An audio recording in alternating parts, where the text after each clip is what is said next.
Disc personalities and tactical empathy. That's what we're going to talk about today. Before I get into all that, we got to do the usual: like, comment, subscribe, share, all that stuff.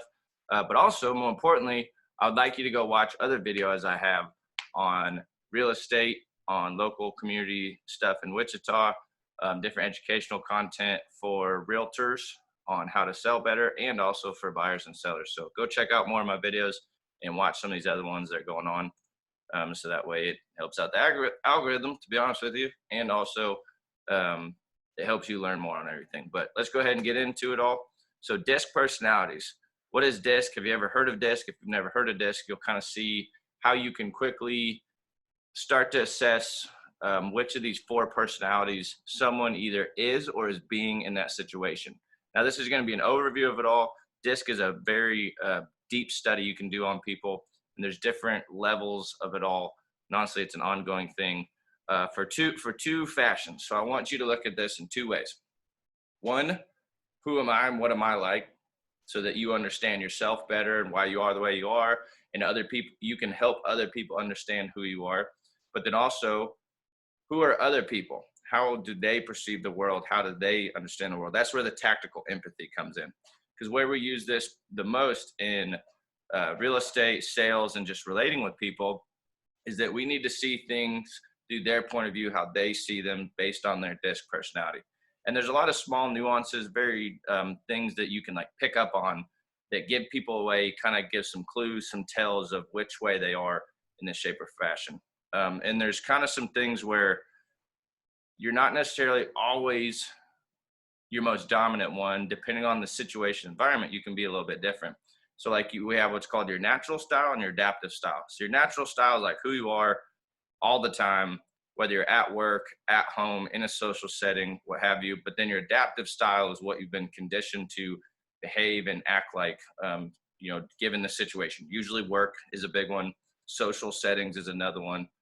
How do we fit in, or how do we behave in certain scenarios that is different maybe than who we actually are. And the closer your natural and adaptive style are together, the more true you are to yourself. If you're being the same way at work as the same way you are at home, the same way you're in a social setting. So that's kind of some context to preface this, but I'm going to go ahead and share my screen and start getting into this. So disc personality, if you've never heard of it, you got to think of it like an axis. And the top is extroverted or outgoing people. The bottom is introverted and reserved people. And when I say extroverted, it doesn't necessarily mean that that's where you get your energy. That just means that you're outgoing, you'll talk a lot, you put yourself out there, you're willing to go do things to get things done. Reserved is you're just a little more calm, you're a little milder, you're kind of more monotone, you're a little more flat. You're just not quite as out there in front of people. And then on the horizontal axis, what you're looking at is how task-oriented are you? Like how much am I focused on getting things done, or how people-oriented am I? Like what are people doing? What's the relationship? How does this affect people when it goes to that? So the first one we'll get into, D, which is very extroverted and task-oriented. This is what I am. This is what a lot of guys think they are, perceive themselves to be, until they get around a real high D that's Mr. Just get shit done. Like if you need something done, you need somebody to rely on, like knock something out. Like that's what a D's for. And they have strengths and weaknesses. And a lot of this is to understand your strengths and weaknesses, key in on your strengths, shore up your weaknesses, but just know that know some of your tendencies to shore them up, but you're never going to completely fix them. And it's okay. You should love your flaws. You should love some of your weaknesses, and just understand that's kind of how you are, just who you are as a person. So D's are very good at getting stuff done. They'll go achieve things. They'll do whatever it takes, legally, morally, and ethically. At least I will. Some of them will cross that line to get things done. But the thing is, they tend to leave bodies in their path. They tend to chop people's heads off. They tend to not value relationships as much. So they're just kind of like, who do I need to talk to? What do I need to do? How do I need to get it done? We're not talking about feelings. I don't give a shit about your feelings. We're getting the shit done. Why you take this so personal? Whatever. You can probably think of some people that are like this, that are real high Ds, and they just see the world differently because it's all about getting shit done. And that's the bottom line. That's all that matters to them. Doesn't matter who's in the way, what's going on, the people side of things. They're just about getting tasks done. And, you know, you can see where that can be a benefit, but also a drawback too. Then the other side is the I's. So they're very outgoing, but they're people oriented. So they're the life of the party. They're fun. They're, you know, very flamboyant. They're very loud, very, you know, rambunctious. And you kind of see them moving from thing to thing to thing to thing. And they bring a lot of energy. They bring a lot of flavor, a lot of color to the situation. But the thing is, they tend to be a little scatterbrained all over the place, kind of just a wild shit show of just storming all over the place, going crazy. And I'm sure you can probably think of some people like this, you know, and that's what I want you to kind of think of when you're doing this. Assess yourself and where you see yourself fitting in these, then also start to see other people in these fashions, and you'll start to understand other people better and why they are the way they are and why they think the way they think, because of the way that they're oriented towards the world. They're outgoing and people oriented. They're going to be like, who's here? What's going on? What are they doing? Let's talk about people. Task oriented people are like, what do we need to get done? How do I need to go do it? What do I need to achieve? Let's go set some goals and some targets and smash them. D's love checklists, like just getting stuff done. I's love like people, and they're like, who's here? What's going on? What are they doing? How you been? What's going on? All that kind of stuff. So S's are more on the introverted and people-oriented side. So S's can be some of the most calm, stable, conscientious people. They value community, harmony, belonging, and they can really have a soft side to them. They get a lot of people to like cooperate and get along, and they're kind of people pleasers, which in some ways can be good, but in other ways can be bad, because they go so far to people please or avoid conflict that they actually create more conflict in the long run. They tend to have a harder time sticking up for themselves, having a backbone, being stronger people. And also they tend to actually be really stubborn, believe it or not, because they're just so reserved and people oriented, like, I'm just going to stick here and stay right here. Like, and that's the way they view the world. And if somebody's not catering to them, paying attention to them, they'll just dig their heels in and stay there. And S's can be some of the best leaders if somebody would just tell them that. And if S's would step up, take charge, lead, grow a spine a little bit. But S's are some of the best people to lead because they can get everyone to get along. They see everybody's viewpoint and they have a lot of empathy, just naturally part of them. They just need to stand up for themselves more, stick up for it, speak up more. That goes with that. So that's S, that's stabilizing. And then C's are introverted and task-oriented. These are your accountants, your lawyers, your bookkeepers, your data analysts, your people that just love the facts, the numbers, the science. They would love being locked in a room with a spreadsheet and just banging out numbers and details and facts and figures. And they want to know all that, the exact specifics. What are the numbers? What are the specifics? What are the details? Tell me about that. I want to know every single thing about all this. And that's really how they are. And they're very detail-oriented, analytical, which is great about them. But the thing about C's is they tend to hold themselves back because of paralysis by analysis. They're sitting there thinking, wondering, watching, scheming, like figuring out what to do, while the D just went and got it done 10 times, while the C is still figuring out how exactly they want to do it. And so that's where they can tend to be prone to like waiting, hesitating, procrastinating. They're very smart. They're very intelligent.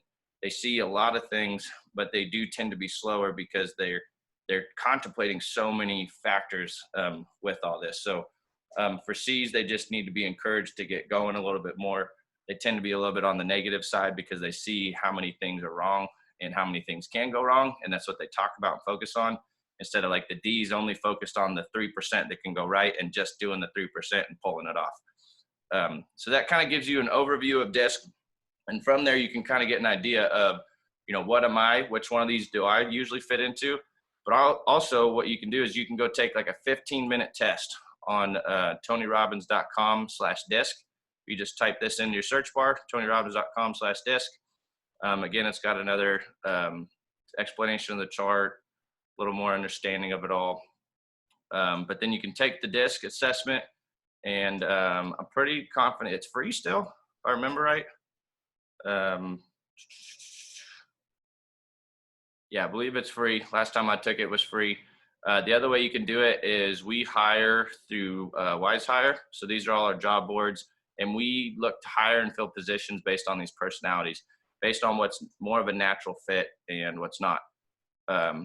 So like, we'll look at this real estate inside sales agent one. So this is Mina. And what we're looking at is she took an assessment ahead of time. So with the application, we have them submit their resume, take an assessment ahead of time, because I'm trying to fit her personality to the right match. And you can see where she's a real high C, her next one's D, and then I and S. So she's kind of an okay fit for this, because this type of person really needs to be people oriented. This is our online care coordinator that's going to be talking to leads, talking to people, delivering customer service. And it's good that she knows the facts and she's a little bit outgoing with getting tasks done, but we need her to bring up her people skills a little bit more. And so, not saying you can't develop that, it's just saying starting out, she's not naturally going to have some of the things that we want to see already in place with the person, that the personality fits, the position that they're looking to fill. Because that's, I think, one of the biggest misnomers about real estate is that everyone should be a frontline agent, and that's not necessarily true. This lady would probably honestly be a really good transaction coordinator, because transaction coordinators handle the paperwork, the listing management, the details. So she's all about like getting paperwork done, crossing the T's, dotting the I's, all that, getting signatures, making sure everything's compliant. She would be a good transaction coordinator, but she may not want to see herself as that, because she might see it as less than, an agent type of thing. But there's entire roles in real estate now, like a transaction coordinator, ISA, showing partner, manager. You don't need to all be the frontline agent, because it's not who you're naturally suited for. It's not what's going to help you the best in your career, but also it doesn't help the client the best. If your personality, your natural traits don't fit the role you're in, it really doesn't do the client a service to be filling that role for them when you're not really that great of a fit for it. The other thing I want to show you real quick, I'll pull up my DISC assessment to give you a little bit more of a deeper breakdown, because you can get different variances of these. And I'll show you mine that I got to give you an idea. Like, this is like a 75-page report on it. And you can see mine, I'm a real high D. But the colored versions are the natural style, and the gray is the adapted style. So some people, these are way off, but the colored is who you naturally are, and the gray is how you adapt yourself in like either a social setting, work setting. How have you conditioned yourself to behave with people based on what you've learned about yourself to behave differently. And like I say, you can really break down these things like crazy and get into it all and really analyze everything. And it's amazing how much when people go read these, they're like, oh man, that's me, that's me, that's me. And then we all think we're special and unique until we start studying these things. And we're like, actually, there's a lot more people like me. And I just feel like I understand myself so much more now.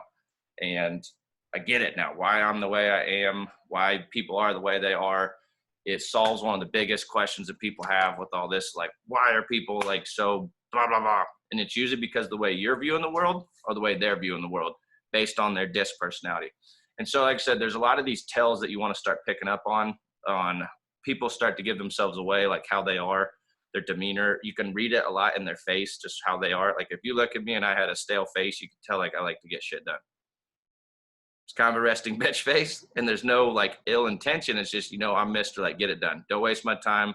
Get straight to the point. I'm here to get things done. What do you want? Let's get it done. Like, what do you need? Let's achieve this. Come on. And so I've heard kind of two different analogies are kind of funny. I'll end on this and let you guys go. For DISC, so if the four personalities showed up to a four-way stop and they were all sitting there at their cars and they showed up at the same time, a D would go first because they're action-oriented and like, I'm going, just everybody get out of my way, I'm going. The I would be looking around at the different cars and seeing who's in the different cars and what people are doing and what they're driving and how their hair looks. Like the I is going to be looking at the other people in the other cars. The S is going to go last because they want to people please. They're so introverted and people oriented. They don't want to offend anybody. They want everybody else to go first. Kind of a Kansas thing. Oh, let me squeeze by you and get the ranch there.